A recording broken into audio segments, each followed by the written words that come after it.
The Mandalorian Season 3, one of the most inconsistent, bizarrely structured, poorly written seasons of television I've seen since the Book of Boba Fett. Say what you will about the quality of the first two seasons of The Mandalorian, but at least there was a clear through line in them. The same can't be said about this season. My first thought after watching that season finale was, well, that's just another one to add to the pile of terrible Star Wars. We've recently had Boba Fett and Kenobi. This season isn't too dissimilar to those in terms of quality. We pick up after the events of the Book of Boba Fett, which is the first problem this season runs into. I feel like it's never a good idea to take characters from one show and continue their stories in another. You shouldn't assume that the fanbase is going to watch that other show, especially when it's a spin-off that many may not see as essential viewing. The season picks up with Mando, who wants to redeem himself after he broke that stupid helmet rule at the end of Season 2. He then lets the audience know that to be redeemed he has to go and bathe in the mines of Mandalore. So, to be redeemed of breaking the rules of the Creed, all you have to do is take a bath? Really? Okay. Mando then goes to Navarro in search of a droid to assist him on Mandalore. That droid. The same droid that blew himself up and drowned in a lava river. You're telling me someone just went back, fished out the pieces, and somehow he was in this condition? That thing got obliterated. But before we do all that, Greef and Mando must have a shootout with some pirates. What's the reasoning for this shootout, you may ask? Well, the pirates want to drink in a school. The school used to be a bar, now it isn't, but the pirates still want to drink there. Right. Greef and Mando then shoot all the pirates, except one who's just allowed to run away. I'm sure he won't be back with more men. Why would he come back? It's not like you just killed his friends. Unfortunately, IG-11 needs a new memory circuit because the old one is broken, so Mando now has to go on a side quest to find a new one. We're back to Mando and his side quests. But first, he must go to Bo-Katan to let her know of his plans. Does she really just sit here all day feeling sorry for herself? How boring. Mando then heads to Tatooine because I guess there was nowhere in the system or nearby that he could have gone to. Really? We see character from the previous seasons who sadly does not have a spare memory circuit. Unwillingly, Mando decides to take this R5 unit that she has instead. Reminder, this is the same one that the Jawas tried to sell to Owen in A New Hope. How do these shows keep making this huge galaxy seem so small? You're telling me that the same droid in that other movie just so happens to fall into the hands of a character in this show? Okay. They all then go to Mandalore and test if the atmosphere is breathable? Because I guess no one has visited Mandalore since the Purge to check? Absolutely nobody? Really, John? Unfortunately, Mando gets captured by a big spider robot. Rather lucky Grogu didn't also get captured, considering he's usually always by his side.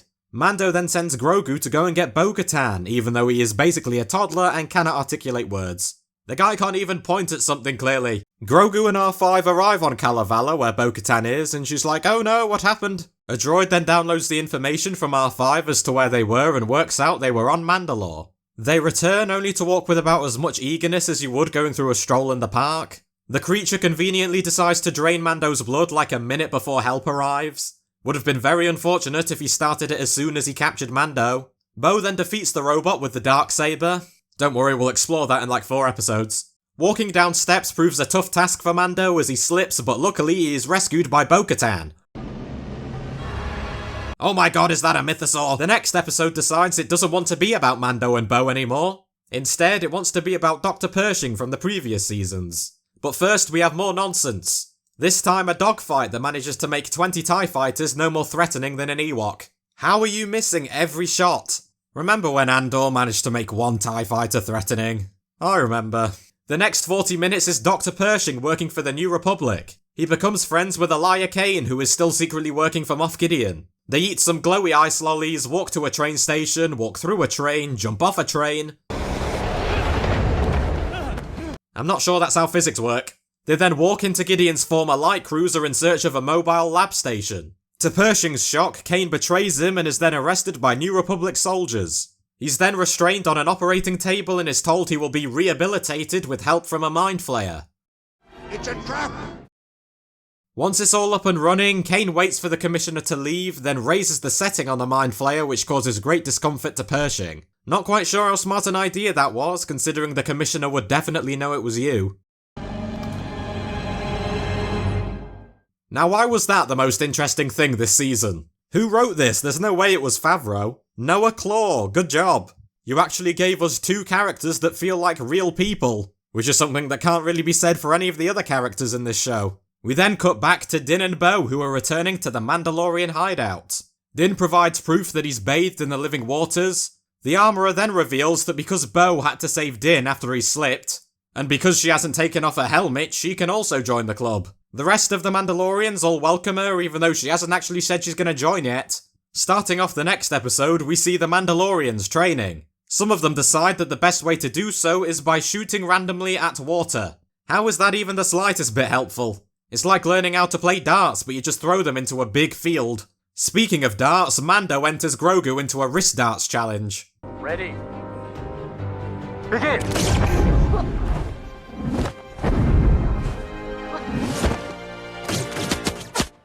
This show costs $15 million per episode, by the way.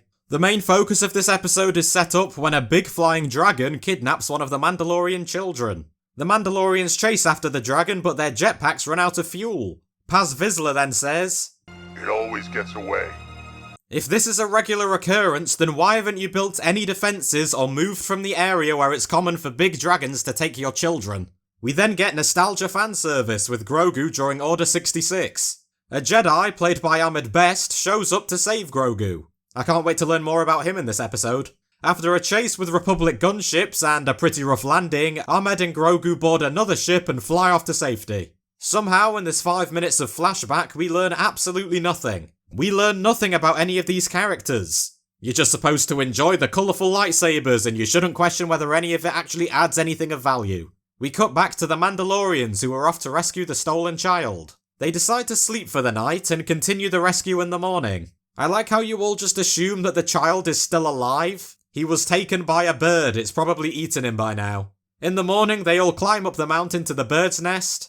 We then, for the first time on this mission, get an emotional reaction from one of the Mandalorians. We learn it was actually Paz Vizsla's son who was taken. The big bird dragon then regurgitates the child, who I guess was just lying in its stomach the whole time. Really? The bird then flies off with the child, the Mandos save him, and the bird gets eaten by another crocodile monster. After a fantastic performance, the Mandalorians return back to base. Somehow they manage to fit the bird's children in the ship. I'm not quite sure how they managed that. Bo then talks with the armourer about the mythosaur she saw back on Mandalore. And that's the end of the episode. You're doing great so far, show, keep it up. The next episode picks up with the pirates returning to Navarro. I can't help but think there's a way this could have been prevented. We see Karga and the overgrown hedge from the first episode have a conversation. I do like how they continue to use practical effects in Star Wars, but what is that lip syncing? Come on. The conversation doesn't go so well, and the capital ship starts firing at Navarro. Karga sends out a call for help to... hang on.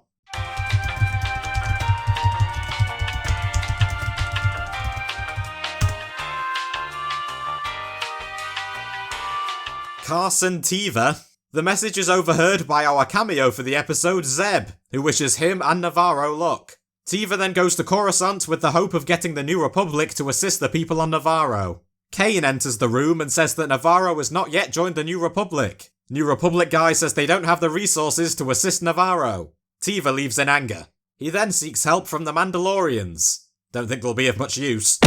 You may be wondering how he was able to find them, considering this is supposed to be a secret hideout. Well, there's a very easy, totally not dumb explanation for that.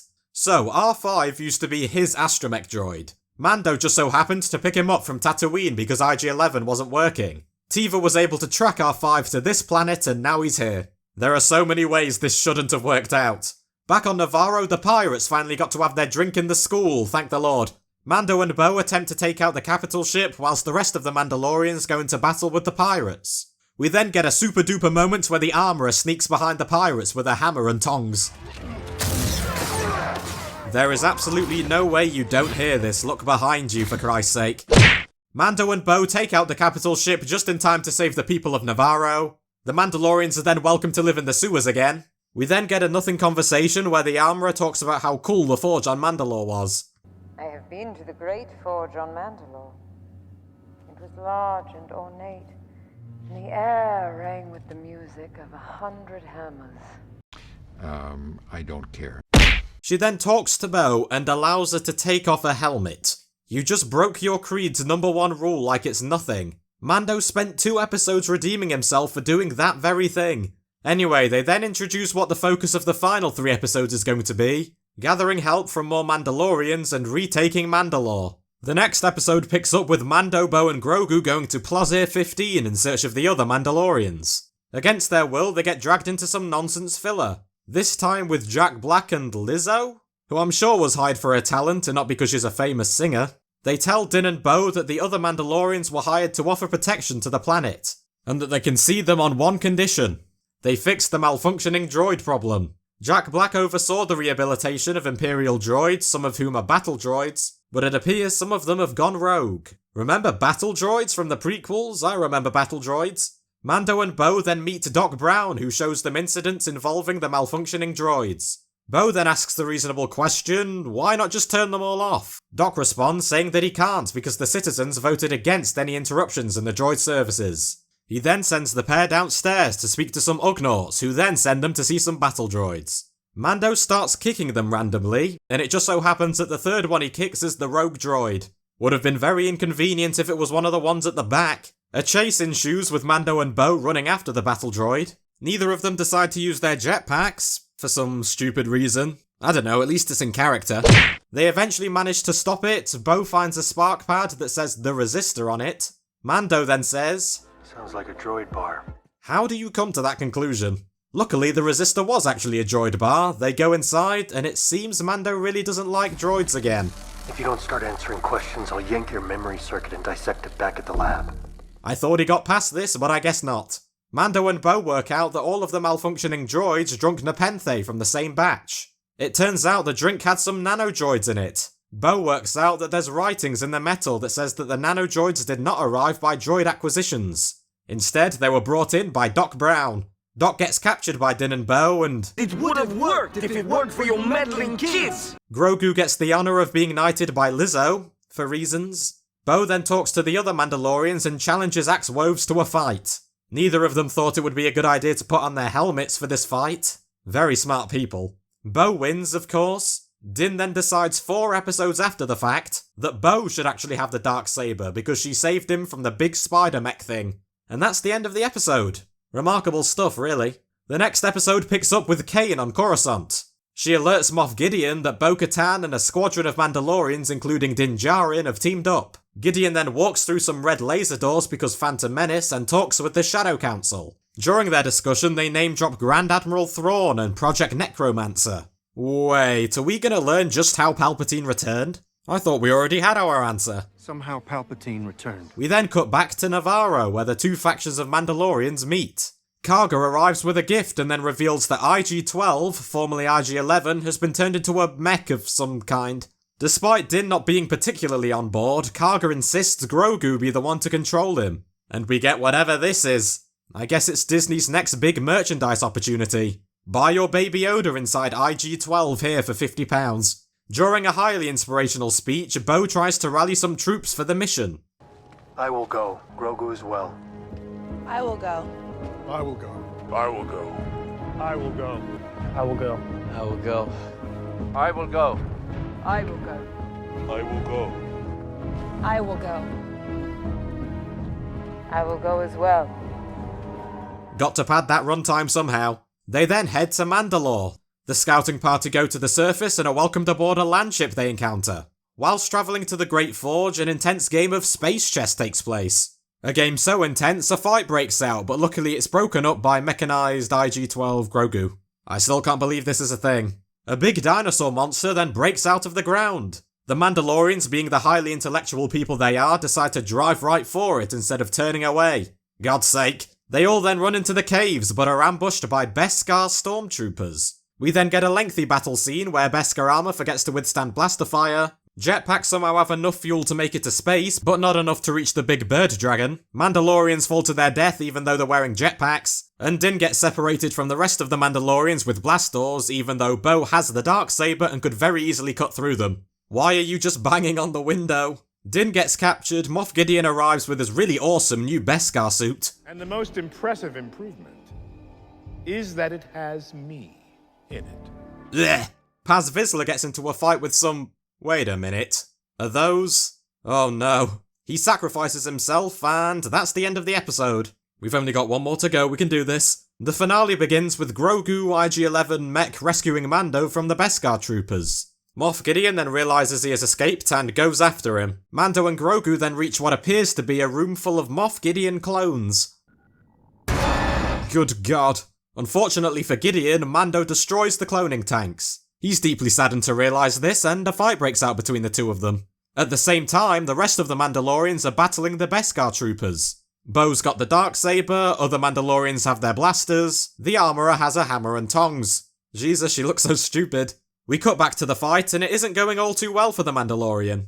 Mechanised IG-11 Grogu gets stuck in a room with Last Jedi guards, but luckily he's able to do his wonky force jumps and avoid their strikes. Bo arrives to challenge Gideon, whilst Din goes to save Grogu. He takes out all of the Last Jedi guards. One of them literally dies by being pushed over. How did this make it in the final product? Okay, back to the fight. Moff Gideon destroys the Darksaber, even though he asked for Bo-Katan to hand it over like 10 seconds earlier. Hand over the Darksaber.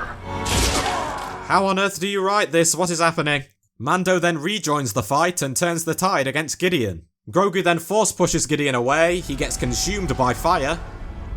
He's probably fine. Grogu uses the Force to protect them all from the fire, and that's the conflict over. The Mandalorians all then go down to the mines. Din confirms he's adopting Grogu, even though I thought that was already a thing that happened.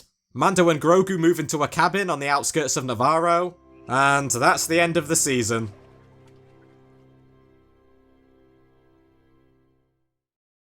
Good God, where do I begin? What a disaster of a season. You have to actively try to make something as bad as this. There's absolutely nothing going on here in terms of character. Who is Din Djarin? We literally know nothing about this guy. All we've learned about him in these 3 seasons is his parents were killed by droids, which led to him hating them, but then he got over that until he didn't. What else is there to him? Not only does this season add nothing to his character, but it actively sidelines him in his own show. This shot with him and Bo-Katan epitomizes this season. Bo front and center, with Mando off to the side looking elsewhere. Bo-Katan is clearly the focus of this show, but we really don't learn much about her either. Grogu was also given absolutely nothing to do this season. It's clear that the only reason he's here is they need him for merchandise. That's it. The Mandalorians are made to look like absolute clowns. These people are supposed to be feared warriors, not clueless idiots. This show just feels so empty. After every episode, I was left feeling like nothing happened. And then the show pretends like the final 2 episodes were perfectly built up to by the rest of the season. But what it really felt like was 6 episodes of practically nothing, then 2 episodes that just had to rush to the finish line. There were also a lot of things that just weren't paid off in the finale. We literally had an episode titled The Spies, and we still don't really know who those spies were. Was it just Elia Kane? Was that it? Really? Moff Gideon made his first appearance in the penultimate episode, only to then quote-unquote die in episode 8. Is he even definitely dead? I mean, he had Beskar armor and a jetpack. I feel like he could have very easily escaped. My biggest question is, why make people wait 2 years for this? No one wanted any of this. No one finished season 2 and thought, you know what this show needs more of? Celebrity cameos that take me out of the show entirely. And I know his heart is true. Sure, he's made some mistakes in the past, but who here among us has not? I mean, I guess it had a few redeeming qualities. The visual effects were pretty fantastic. They definitely put a lot of time and resources into that aspect of the show. The music was pretty solid. I've always liked the music in this show, and that didn't change after this season. Some of the acting was pretty decent. Giancarlo Esposito gave a pretty good performance. I did feel bad for him though, as it seemed like he was really trying to save some pretty terrible dialogue. Katie Sackhoff was okay, I guess. She wasn't amazing, but she wasn't awful either. It was nice seeing Christopher Lloyd, although I imagine he was probably just wanting to go home for the 30 minutes he was on set. And that's pretty much it. Star Wars is in a really terrible spot right now. Their flagship show that was used to help launch Disney Plus attracted lower viewership in its premiere than the Book of Boba Fett. Also, the premiere of Season 3 was watched 40% less than the finale of Season 2. How did it get to this point? Well, we all know exactly why. They keep hiring talentless writers who don't have a clue what they're doing. They try and distract you from their terrible writing with lightsabers and oh look, it's Baby Yoda being cute.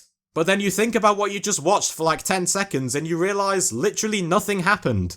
And that isn't just exclusive to Mando Season 3. That can be said for pretty much all of the live-action Star Wars content they've been dumping on Disney+. But don't worry everyone, not all is lost. Because Rey is back to save Star Wars with her upcoming movie. You serious? And that's all I have to say on The Mandalorian Season 3. I really hope you enjoyed this video. See you next time, goodbye.